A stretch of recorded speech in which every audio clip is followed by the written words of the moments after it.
Breaking news Malnadu drugs కేసులో కొత్త విషయాలు వెలుగులోకి వచ్చాయి. మల్నాడు కిచెన్ డ్రగ్స్ కేసులో నైజీరియా యూత్ తో డ్రగ్స్ దందా చేయిస్తున్నట్టు గుర్తించారు.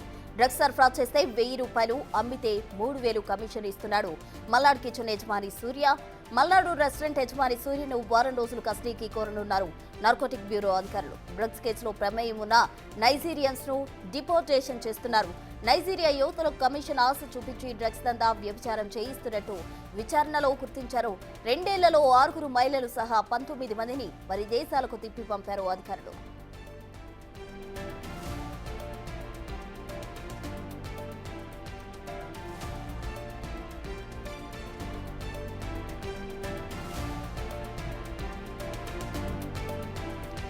మల్నాడు డ్రగ్స్ కేసులో కొత్త విషయాలు వెలుగులోకి వస్తున్నాయి. మల్నాడు కిచెన్ డ్రగ్స్ కేసులో నైజీరియా యువతతో డ్రగ్స్ దందా చేయిస్తున్నట్టు గుర్తించారు.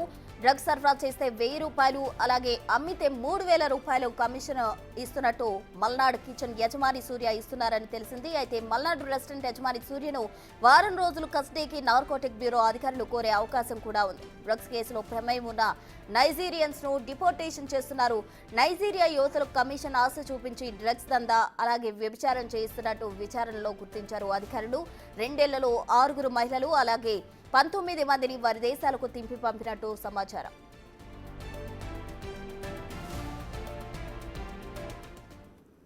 మల్నాడు డ్రగ్స్ కేసుకు సంబంధించి పూర్తి డీటెయిల్స్ మా ప్రతినిధి సాగర్ లైవ్ లో అందిస్తారు. సాగర్, మల్నాడు కిచెన్ కి సంబంధించినటువంటి యజమాని సూర్య డ్రగ్స్ కేసులో అరెస్ట్ అయ్యారు.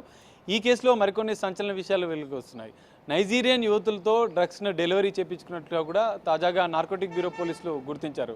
ఈ కేసులో 25 మందికి పైగా ఎఫ్ఐఆర్లో కేసు నమోదు చేసిన నేపథ్యంలో 4 డ్రగ్ పెడ్లర్లు ఏదైతే మనం చూడొచ్చు, నిన్న జరిగినటువంటి డ్రగ్స్ నార్కోటిక్ బ్యూరో ఇన్వెస్టిగేషన్లో కూడా దాదాపు 25 మంది పైన కేసులు నమోదు చేయగా డ్రగ్ పెడ్లర్లు ఏదైతే సప్లై చేస్తున్నటువంటి పెడ్లర్ల ద్వారా వీరంతా కూడా డ్రగ్ డెలివరీ చేయడం, డ్రగ్ను విక్రయించడానికి ఒక రేటు, డ్రగ్ డెలివరీ చేయడానికి ఒక రేటు కూడా నిర్ణయించినట్లుగా కూడా తెలుస్తుంది. అయితే ఈ మల్నాడు కిచెన్ దాంట్లో అరెస్ట్ చేసినటువంటి ప్రిన్స్ ఇంకా మరికొంతమంది 3 నైజీరియన్ పైన కూడా కేసు నమోదైన నేపథ్యంలో ఆ డ్రగ్ పెడ్లర్లు ఏ విధంగా డ్రగ్ని సరఫరా చేశారన్న అంశాలు కూడా నార్కోటిక్ బ్యూరో పోలీసులు గుర్తించారు.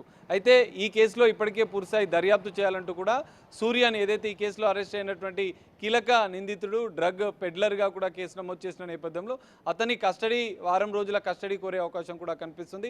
కస్టడీ తీసుకున్న అనంతరం కూడా మరికొన్ని సంచలన విషయాలు ఈ కేసులో బయటపడే అవకాశం కనిపిస్తుంది. ఇప్పటికే మల్నాడు కిచెన్ సమీపంలో అరెస్ట్ చేయగా రెడ్ హ్యాండెడ్గా సూర్య వాహనంలో కూడా డ్రగ్స్ని స్వాధీనం చేసుకున్న నేపథ్యంలో దాదాపు 9 పబ్ల పైన కూడా నోటీసులు జారీ చేశారు. 9 పబ్ల పైన కూడా కేసులు నమోదు చేశారు. 3 పబ్ యజమానులతో కలిసి ప్రత్యేక డ్రగ్ పార్టీలు నిర్వహిస్తున్నట్లుగా కూడా సూర్య పైన ఆయన స్టేట్మెంట్లో కూడా ఈ అంశాలు వెలుగులోకి వచ్చాయి. సో ఇప్పటికే నైజీరియానికి సంబంధించినటువంటి డ్రగ్ పెడ్లర్ నుంచి ఏ విధంగా డ్రగ్స్ని దిగుమతి చేసుకుంటున్నాడు, ఎందుకంటే కొరియర్ ద్వారా ఢిల్లీ నుంచి దిగుమతి చేస్తున్నట్లుగా కూడా ప్రాథమికంగా ఇప్పటికే నార్కోటిక్ బ్యూరో పోలీసులు గుర్తించారు. సూర్య దాదాపు 20 మందికి పైగా బిజినెస్ మెన్స్కి, కొంతమంది డాక్టర్స్కి డ్రగ్ పార్టీలు ఇచ్చినట్లుగా కూడా నార్కోటిక్ బ్యూరో పోలీసుల దర్యాప్తులో వెల్లడైంది. సో నైజీరియన్స్తో ఎలాంటి సంబంధాలు మెయింటైన్ చేస్తున్నాడు, నైజీరియన్ పెడ్లర్స్ మహిళల ద్వారా, ఎందుకంటే ఈ మధ్య కాలంలో నైజీరియన్స్ ఎక్కువగా డ్రగ్స్ కేసులో అరెస్ట్ అవుతున్న నేపథ్యంలో డ్రగ్ పెడ్లర్లు కొత్త ఎత్తుగడ వేశారు. మహిళలకు కమిషన్ల ఆశ చూపి నైజీరియన్ సుడాన్కి సంబంధించినటువంటి మహిళలు యువతులను హైదరాబాద్కి రప్పించి హైదరాబాద్ నుంచి బెంగళూరు, ముంబై, ఢిల్లీ తదితర రాష్ట్రాలకు కూడా డ్రగ్స్ని సప్లై చేస్తున్నట్లుగా కూడా నార్కోటిక్ బ్యూరో పోలీసులు అనుమానిస్తున్నారు. అందులో భాగంగానే ఈ కేసు దర్యాప్తులో మరికొన్ని సంచలన విషయాలు వెల్లోకి వస్తున్నాయి. మరి సూర్యాని కస్టడీకి కోరిన అనంతరం కూడా మరికొన్ని విషయాలు ఈ కేసులో బయటపడే అవకాశం ఉంది. ఇప్పటికే 19 మందిని విదేశీయులను, నైజీరియన్ సుడాన్కి సంబంధించినటువంటి విదేశీయులను ఇప్పటికే హెచ్యూ పోలీసులు డిపోర్టేషన్ ద్వారా తమ దేశాలకు తిరిగి పంపించారు. తాజాగా 4 నైజీరియన్స్ పంపించిన దాంట్లో కూడా 2 మహిళలు అందులో విదేశాలకు పంపించిన పరిస్థితి.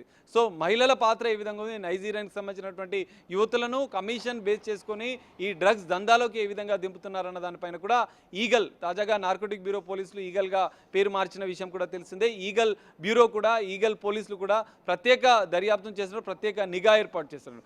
నైజీరియన్స్ పెడ్లర్ల ద్వారా ఈ యువతులకు ఎలాంటి సంబంధాలు ఉన్నాయి, ఎంతమందిని, దాదాపు 100 మందికి పైగా యువతుల ద్వారా ఈ డ్రగ్స్ దందా నిర్వహిస్తున్నట్లుగా కూడా సంచలన విషయాలు నార్కోటిక్ బ్యూరో పోలీసుల దర్యాప్తులో తేలిన నేపథ్యంలో సూర్యాని ఈ కేసులో కీలకంగా ఉన్నటువంటి డ్రగ్ పెడ్లర్ సూర్యాని కస్టడీ విచారణకు తీసుకున్న అనంతరం కూడా ఈ 4 డ్రగ్ పెడ్లర్లతోనే సంబంధాలు ఉన్నాయా, ఇంకెంతమంది నైజీరియన్ యువతులతో ఈ డ్రగ్ డెలివరీ చేయించారు, డ్రగ్ని కొనుగోలు చేయించారు, డ్రగ్ని ఎట్లా సరఫరా చేశారన్న అంశాలు కూడా వెలుగులోకి రానున్నాయి. మరోవైపు 9 మంది డ్రగ్ యజమానులకు నోటీసులు ఇచ్చిన నేపథ్యంలో వారి విచారించిన అనంతరం కూడా ఈ పబ్లలో ప్రత్యేక డ్రగ్ రూమ్లను ఏర్పాటు చేసి, ప్రత్యేక క్యాబిన్లను ఏర్పాటు చేసి డ్రగ్ పార్టీలు నిర్వహించిన అంశాలు కూడా వెలుగులోకి వస్తున్న నేపథ్యంలో ఈ 2 అంశాలపైన కూడా ఇంకా దర్యాప్తు చేయనున్నటువంటి నార్కోటిక్ బ్యూరో పోలీసులు కస్టడీ తీసుకున్న అనంతరం నైజీరియన్ యువతుల పాత్ర, నైజీరియన్ పెడ్లర్ల పాత్ర, పబ్బు యజమానుల పాత్ర ఏ విధంగా ఉందన్న అంశాలపైన కూడా పూర్తిస్థాయి దర్యాప్తు చేయనున్నారు. పూర్తిస్థాయి దర్యాప్తు చేసిన అనంతరం మరికొంతమంది కస్టమర్లతో పాటుగా ఈ డ్రగ్ పార్టీలకు సహకరించినటువంటి పబ్బు యజమానులు,